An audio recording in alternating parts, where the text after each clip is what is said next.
Bonjour à tous. Aujourd'hui, je vais vous expliquer comment bien réduire son impôt. Comment faire? En dehors de m'envoyer un message ou de me solliciter sur le club pour réduire son impôt, il faut quand même que je vous explique certaines bases qui sont importantes. Il y a deux grands domaines, vraiment deux grands domaines distincts. Le premier, c'est d'utiliser un placement financier pour réduire son impôt.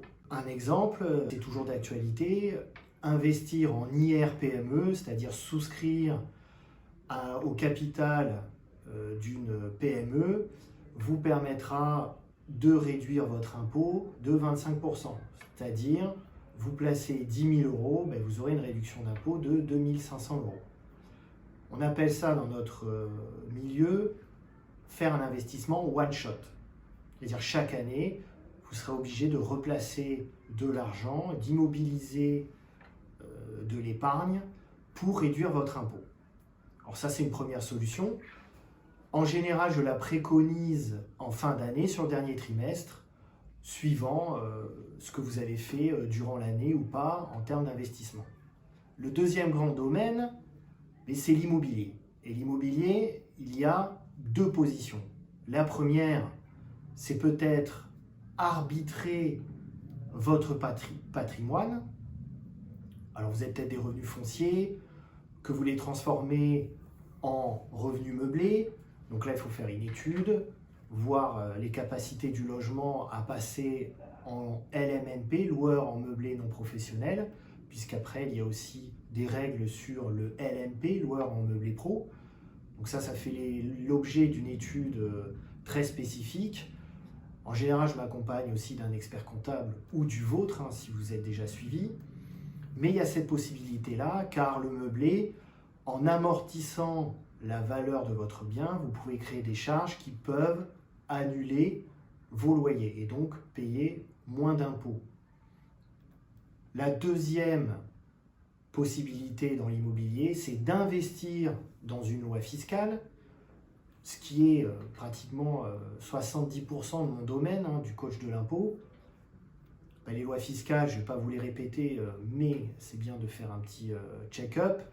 Vous avez la loi Pinel qui s'est transformée aussi en Pinel+. Je ferai peut-être une vidéo sur ce sujet prochainement.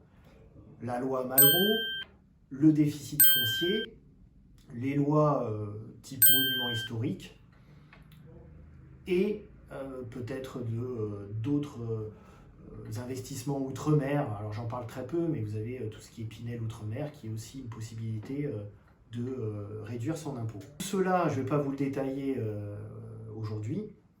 Par contre, j'en arrive à un point important, c'est qu'en investissant dans l'immobilier en loi fiscale, vous n'allez pas acheter comptant, mais passer par un financement. Et c'est là où aujourd'hui, adhérer au club pour réduire son impôt est important en début d'année, sur le premier trimestre. J'encourage au minimum jusqu'au deuxième trimestre, mais j'encourage le premier semestre, soyons larges, d'adhérer pour que je puisse étudier la stratégie à adopter pour réduire votre impôt sur les revenus 2023 et année suivante. C'est le financement. Alors, passer par cette case-là, ça fera l'objet d'une prochaine vidéo. Aujourd'hui, on a une problématique importante, c'est qu'un mauvais dossier ne passera plus. Donc, c'est le montage de votre projet d'investissement à la banque, la présentation qui va être très importante. Alors, il ne faut pas se leurrer, un dossier sur deux est malheureusement refusé. Pour cause, le fameux taux d'usure, qui est un taux auquel c'est le maximum du TAEG, le taux d'annuel effectif global, qu'il ne faut pas dépasser. C'est fixé par la Banque de France. Alors, il y a eu tout un débat dernièrement pour le passer au niveau mensuel, sauf que derrière, vous avez toujours les banques, et aujourd'hui, le taux d'usure monte, les banques suivent le taux, donc il faut avoir des fenêtres de tir spécifiques, donc être bien entouré, donc avoir une étude de votre dossier en amont. Voilà, j'ai fait un tour d'horizon de ce qui est possible de faire pour réduire son impôt. En tout cas, ce qui est important, et je le répète, et je le répéterai en permanence, c'est plus vous adhérez tôt au club pour réduire son impôt, plus je peux étudier une stratégie avec vous afin d'optimiser votre fiscalité. C'est tout pour aujourd'hui, je vous dis à bientôt.